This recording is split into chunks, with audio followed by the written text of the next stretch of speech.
this in case someone can't make it today.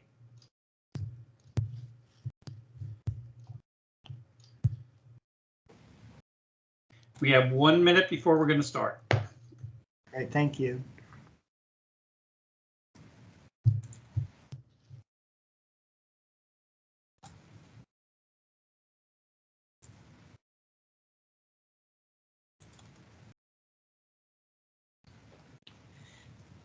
Hey, Justin. Man, I see you guys at Kaufman Lynn seem like you're building everywhere. Everywhere I go, that's all I can see is your signs. You guys are just really busy, huh? Yep, really busy. I mean, is that Kaufman Lynn? Yeah. Yeah, I see them all the time too. I mean, everywhere, man. I mean, you guys doing a lot of like apartment and residential, like high rises lately or something? Because that's where I've been seeing them. Yeah, we were trying to diversify between that and public, like parks and stuff like that. But yeah, we're doing a lot of high rises right now. Yeah, man, I've just been noticing. I've seen your logos in a lot of places, so that's great, fantastic. They just finished the Coral Springs City Hall, which is beautiful. I mean, that's a really nice job. All right, it's now 2 o'clock, top of the hour. Let's get started here. Welcome everyone to Together Tuesday. I have a great program for you today. I have Mr. Chris Pyle, as you can see on camera here today. He's going to be going over some really unique stuff. My name's Kevin Vogel. I'll be your host. We always have Melissa Mintz with us. Hi, Melissa. How are you? Hey, Kevin. And today we have a special guest star. You could see it's a secret. We don't even have a picture of this guy yet. No, I'm only kidding. Sergio from, I believe you're out in Colorado. Is that right, Sergio? Close, just a little further south. I'm out in Arizona. Oh, in Arizona. Okay. So it must be a Cardinals fan over there. So welcome to our Together Tuesdays. And today we're going to be talking about the top help desk support topic, and that's what Sergio is going to be covering, and how to resolve it. So this has been the hot subject that's been coming down from all of our clients throughout the CSP program that we have. And then Chris Pyle is going to be going over some great new Inscape productivity insights. I think this is what, version 2, Chris, is that right? Yeah, this is going to be version 2. We're looking for some beta customers to assist us, and we want to show you a little bit about what productivity insights is about. It comes from a lot of your recommendations, and I'm looking forward to demonstrating it to everybody. So thanks, Kevin. Okay. So with that, we will talk about the top help desk ticket, and Sergio, I'll drive the slides if you want, and you can just talk about what's the big problem that we're solving for people. I appreciate it. Thank you, Kevin. Hey, good morning, everybody. I want to talk about the Microsoft 365 mailbox size limitations and what happens when users inadvertently go beyond the allotted space. Now, mailbox size limitations are imposed by Microsoft based on the type of license that's assigned to the user. As you can see on the slide, the Business Essentials, Premium, and E1 licenses give a mailbox size of 50 gigs, whereas the E3 and E5 double that and go as high as 100 gigs. That being said, these limits are usually exceeded because as we get more and more accustomed to everything being up in the cloud, users are a lot more comfortable with just saving all of their emails, leaving it on their Cloud Exchange mailboxes, and they know it's there, it's always going to be there, and they just don't worry about it. But invariably, as people stay in their present positions, they get more and more email, and saving it online, it starts adding up. Now, normally, regular emails, text emails that come in, calendar invitations and stuff like that, take up very, very little, minuscule amounts of storage. There's plain text, there's really nothing there. However, when you start adding attachments into the equation here, such as recordings, audio, pictures, video, that storage can fill up very quickly. So what happens is they fill up the storage. The end user will basically cease having the ability to send and receive any email. They will not be able to send calendar invites, will not be able to receive any emails, including even basic text emails. There's only one solution to this, and that is the amount of data online has got to be reduced. There's just no way around it. It has to be reduced. There's several different ways of reducing mailbox sizes. Some pretty good, some not so good. Starting with the easiest ones would be to have the user manage their own mailbox. Okay, this entails having the user empty out their deleted items folder, double delete any old and unneeded emails from other folders. But once the user deletes these old emails or their deleted emails, those emails are gone. They're gone for good.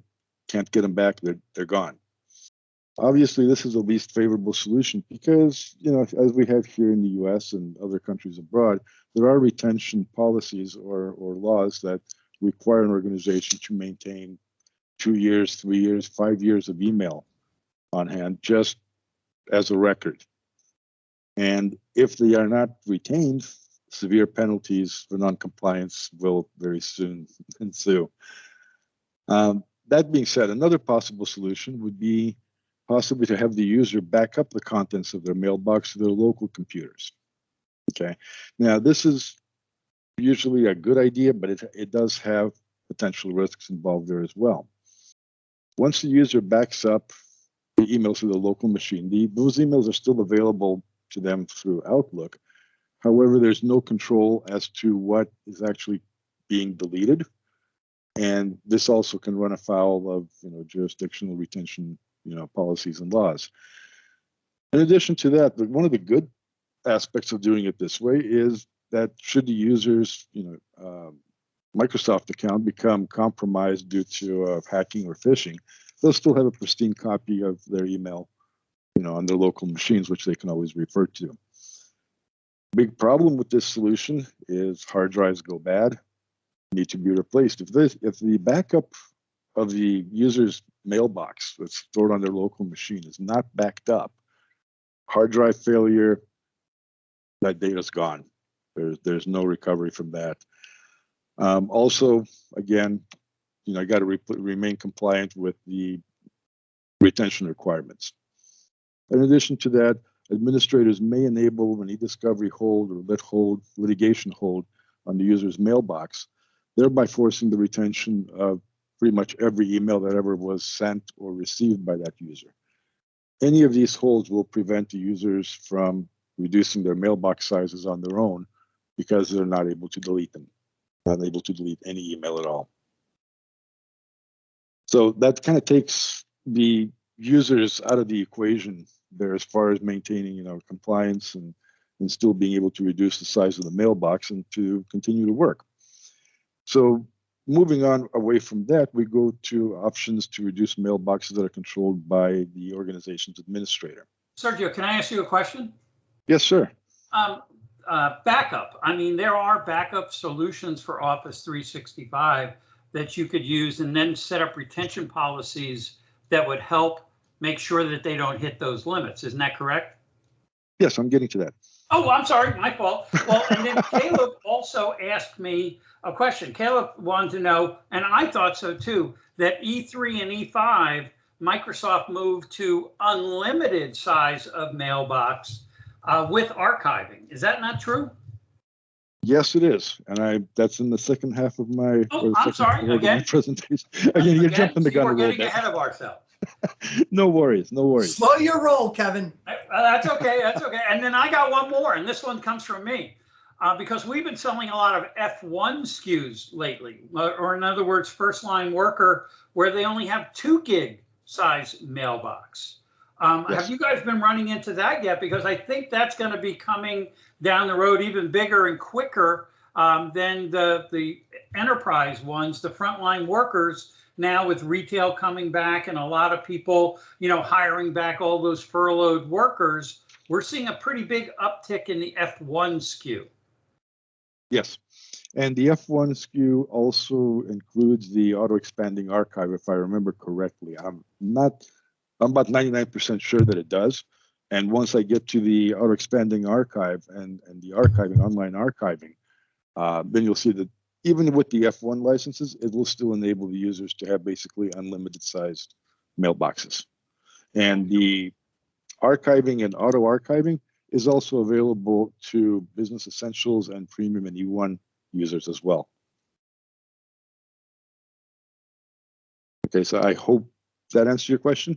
It did. Briefly. It did. I went to the Okay. next slide. Okay, good, good. Okay, so coming down to the administrator's job in all of this. What administrators can do is enable in-place archiving, and which creates and assigns an archive folder for each user that it's created for. Now, initially, based on defaults and all that set up, once an in-place archive is enabled for a user, provided there's no other changes to the retention policy or retention tags been made yet, Microsoft will search the mailbox, the user's mailbox, for any emails over 2 years old and automatically move them into archiving. Now, for somebody who's been around for 5-6 years and is pushing the limits, that's fine. It's going to free up their mailbox about halfway, and it works. However, somebody who receives massive amount of email and with our attachments and all that constantly, they'll probably burn through that 50 gig or 100 gig possibly within a year or a year and a couple months.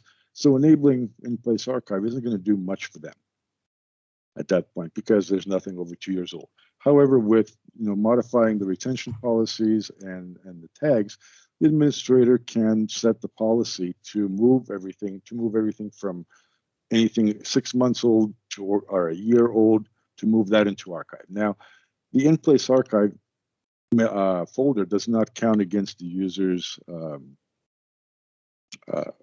allotted storage for their account. So that kind of takes it out of the picture there, and it enables the mailbox to get shrunk. Now, when it's enabled, in addition that our in-place archive storage will provide another additional 100 gigabytes of storage, which may seem like a lot at first, but if somebody fills up 100 gigs over the course of a couple of years, it's not going to last. To eliminate this problem, the administrator could also enable auto-expanding archive for the user. What that does, it looks every month, Microsoft runs like a process in the background over there that looks at the size of the archive folder. And if the user is approaching the maximum limit, less than 10 gigs involved, still available, it'll automatically update the storage and provide an additional 10 gigs with no requests have to be made. It just does it automatically. So in this way, you would provide virtually unlimited storage to any user mailbox. Now, enabling litigation hold, setting a minimum retention policy along with auto-expanding archive will assure that the organization will remain compliant with jurisdictional email retention requirements while still enabling the users access to all of their old emails that they may need for historical purposes. Setting up the in-place archive for individual users, then possibly having to go back later and enabling auto-expanding archive it will get quite cumbersome for the admin, over time. For this reason, it makes sense to enable in-place archiving and the auto-expanding archive across the entire organization in one fell swoop. This will apply to all current mailboxes, as well as any future mailboxes as they're being created for new employees coming on. So once it's in place, it just works. It's a hands-off approach, and the admin is not constantly chasing down individual users who are exceeding the mailbox size and come in Monday morning, can't send emails. What am I doing? Any questions from anybody on that now that we've gone through it all? Did I miss anything? I don't see any questions coming in, but if they do, we'll try to catch up at the end. So you guys, if you have questions for Sergio, please, hop on and ask them. We'll try to answer them as part of this Together Tuesday. I do want to leave some time here for Chris to be able to cover the Productivity Insights version 2. So thanks, Sergio. I think that was fantastic. I learned a lot. I hope everybody else did. So with that, Chris, I'm going to hand over the reins to you. Yeah, that was great. Yeah, Sergio, I didn't know that you could actually do that, expand that out basically with unlimited. That's pretty amazing. So, yeah, thanks for sharing. And if it's done up front, it basically prevents a lot of headaches in the future. Wow. That's really sweet. So look, again, guys, you guys need anything like that, give us a call. You know, we're here to support you, but that was a nice little tidbit. Thanks for sharing, Sergio, on that. So listen, I know we only have 15 minutes left. So I wanted to, take you through what we're calling, for the lack of a better term, Inscape productivity insights. So really what we're trying to do is we're capturing the digital communication footprint from your organization. And what we're trying to really do here is Inscape Productivity Insights is going to provide this communication transparency that really, we believe, was once unattainable, in a very easy format. You could always run PowerShell scripts and do all types of stuff, but in an easy way, and present it in a way that you can make really great decisions, whether it's for executives, department managers, or all the way down to the individual within your organization. We came up with this idea when COVID came in. We put out there the first version of Productivity Insights. Over 600 companies are utilizing it now, but many of you asked us for more features. So I'm going to show you what these more features are. And what we're doing is we're taking this trended digital interactions, such as the number of emails, calendar entries, online meetings, and we're presenting them in a way for you to make better business decisions. And I know a lot of you who are on the call right now are, IT professionals. We believe what we're going to show you today, you could bring to your lines of business. And I think it'll blow their minds on, hey, look what we can do now and provide this type of information. Kevin, one more. And really what we're seeing so far, because we've been utilizing it internally, is it really helps you spot trends, stop wastes, and highlight investment areas that could, need investment for, again, individuals, department managers, and executives. So Kevin, I want to stop that because I want to jump into this real quick here and let me take over if that's okay. But once again, everybody, we're capturing the digital communication footprint of your organization. So there's nothing like, oh, you have to enter this into Salesforce in order to get this information. This is happening through the natural course of work. Okay, in the flow of work, we're capturing this information. It's all dynamic. It's dynamic information that we're just presenting in an easy format. Correct. Okay, dynamic. All right. So let me just jump over here. Now, this is the version that we have out right now. And you can, pick a date and time, and we'll tell you. And a lot of you have, you have this. It's in Inscape right now. You can come out here and say how many inbound emails has the company received, how many outbound, how many were read. You can then look by, UPN. You can come out and say, I want to know exactly just how many this person received, or et cetera. Or you could go by department and say, I want to just look at what accounting received or sent out, right? From that perspective. You can then do the same thing with Teams. How many Teams activities have you done? What devices are being used?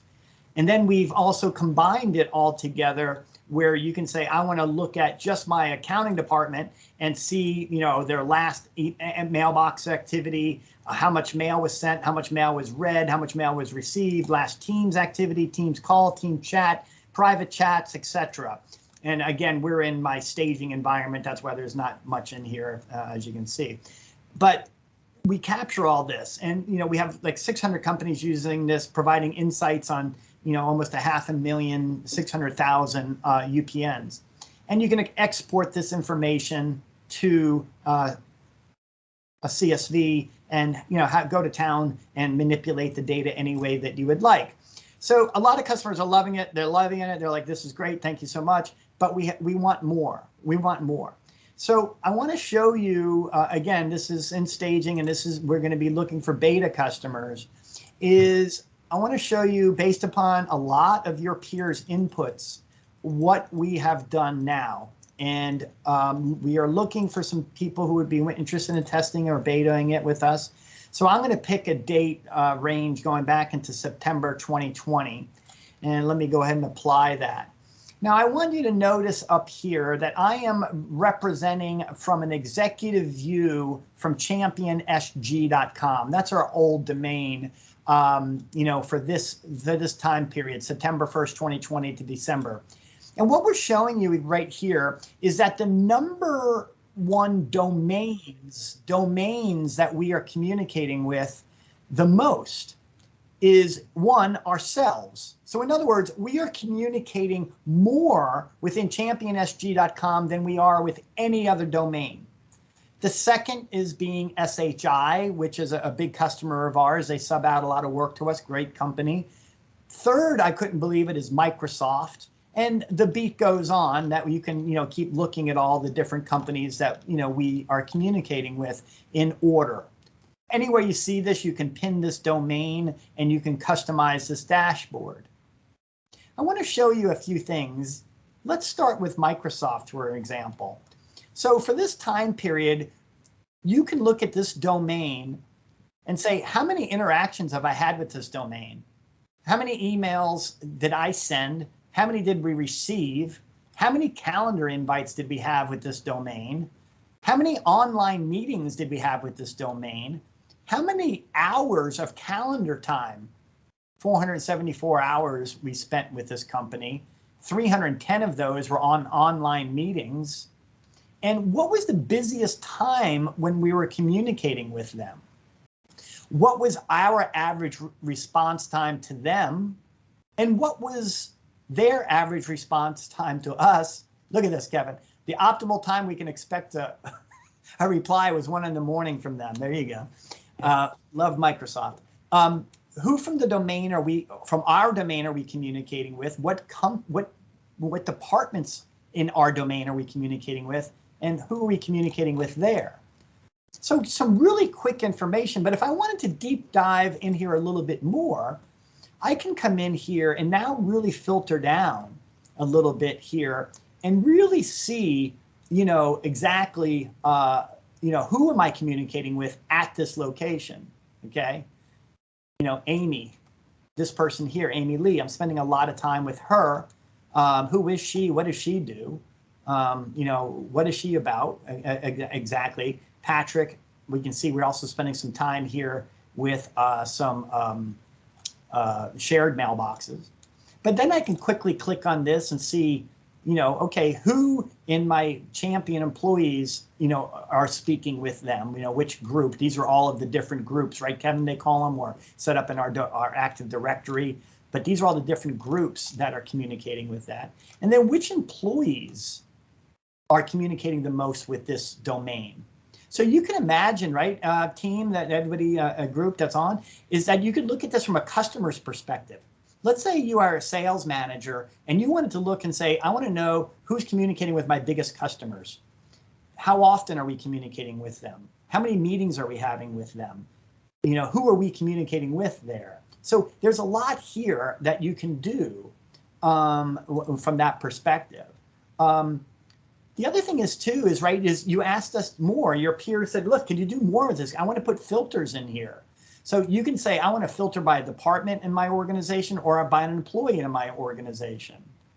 Or you can come up here and you can search by company. So I'm going to pick up this company.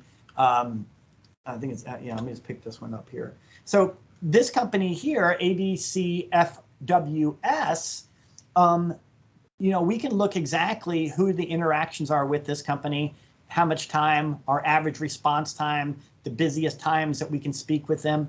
We can click on here and say, who are we communicating with out here? And once again, if you're a sales manager or a customer service manager, to be able to provide your lines of business with this type of information, it's pretty interesting on how you can do it and say, look, with this customer, we're spending 390 minutes of calendar time, and are we getting anything out of it? There's all types of use cases that you can do here within this type of communication. Yeah, even if you're transitioning salespeople, right, Chris? And you want this new salesperson to take over an old salesperson's account, you could see who he's communicating the most with, right? Who he's having meetings with without having to dig through all the emails. There's so many use cases that we can come up with. It's crazy, but we only have 6 minutes left. But I want to show you one other thing that we've done. So I'm just going to use SHI. So a lot of times customers, your peers have said, well, who in my domain, Champion SG, is communicating with this? Because how many people in here are communicating, with this? So we built this out at a quick glance, right, Kevin? We can see that this person, Julie Salazar, during this period, had 1,135 email conversations with 276 calendar events, 1 chat. So we can, really look at this and say, man, she's really deep in there. To your point, Kevin, maybe there's a new person coming on. Who's got the deepest relationships in here? And you can come across and you can see that they're color coded by that, right? So you can see that, which is great. Just at a glance, you can see this. But the other thing that your peers asked us is, well, it's not just that. Tell me the users in the domain. So what we did here was really cool is we can come out and say, not only who are we speaking with in the domain, right, within our organization, but who. So in other words, we look here at Julie Salazar, Jay Salazar, who's a project manager. We can see that she's had 428 emails and 106 calendar events with this Melissa Gonzalez at SHI. I mean, so we can see exactly who she's communicating with. And who else? We can see that, Hannah over here is, having these many conversations. So we can really, dive deep into this. And then, of course, we can say at Corp Services, who's communicating with Corp Services, or Kelly Johnson, all these different people, and really, Kevin, right, getting this brain graph. I forgot what they call these graphs, but this type of graph of seeing the digital communication footprint that we are speaking to within an organization.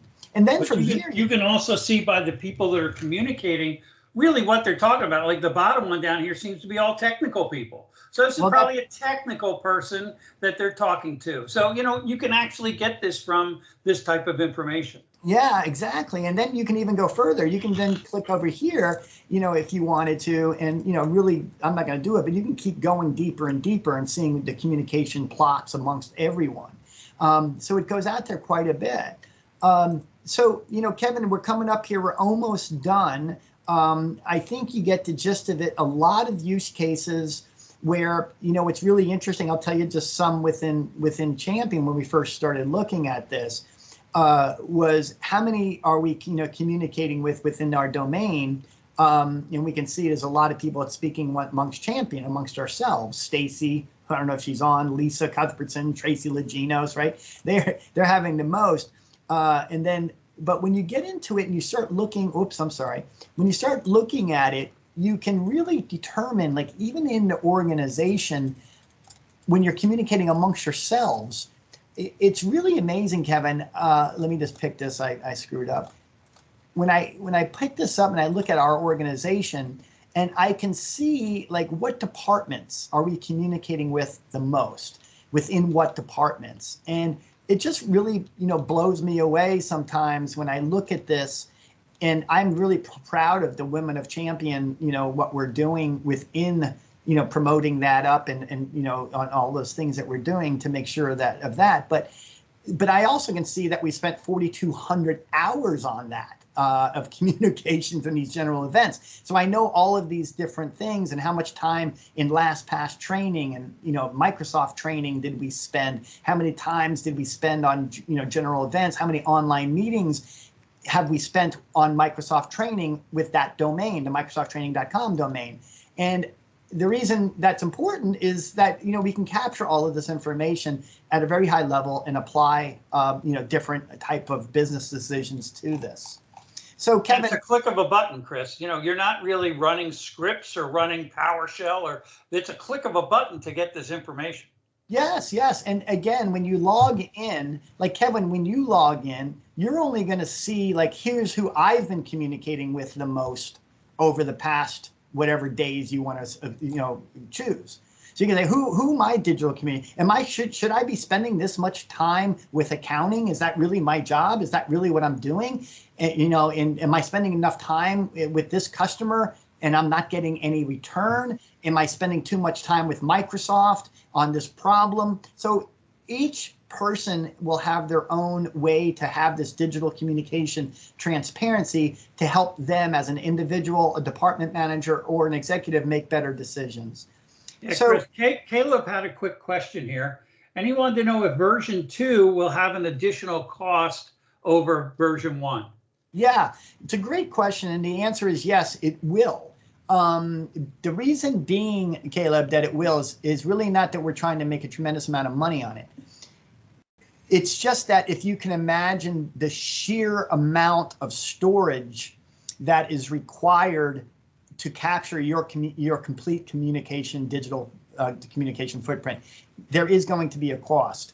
And we also believe that it's going to be, it's so much more that there will be a cost to it. It's not going to be crazy. We haven't come up with a price yet. We're still, testing the product out, but we know there will be some sort of cost into this. And we're also using analytics too, right, Chris? Oh, deep analytics. Yeah. And let me just tell you, for those who are on, what we plan to do is provide machine learning to this.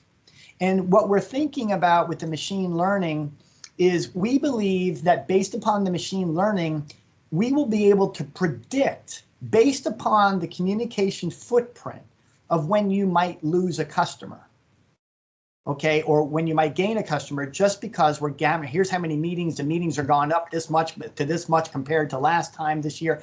All these different things that you can apply when you get such a huge data lake of information. We think the machine learning can help predict that when you might lose a customer, gain a new customer. We can also take the digital communication footprint of your best customer service engineer. I'm just using that as an example. And say, here's their communication footprint and how many times they are communicating with their customers, whoever they are, and apply that and say, how does this compare to the other customer service engineers? And the same thing would go with sales or anybody in your organization, any department. And we also think, based upon the machine learning that we're going to be applying, that we'll be able to also predict maybe when a customer or an employee might be disengaged and might end up leaving based upon their non-communications or their no calendar invites or nothing like that. So these are things that your peers have asked us to do, and it's what we have brought forward above and beyond just this.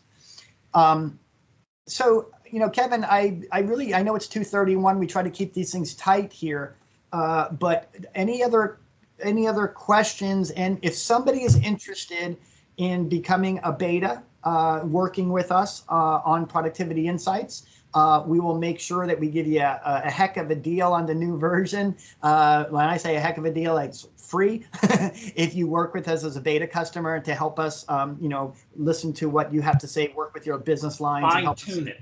Fine-tune it, yes. You got it. So any thoughts or comments or questions out there?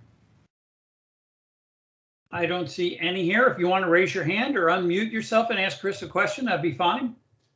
Well, first of all, I would just like to hear in general, based upon what, you, not necessarily you guys, but your peers, we have thousands of MessageOps members and, people using the different solutions.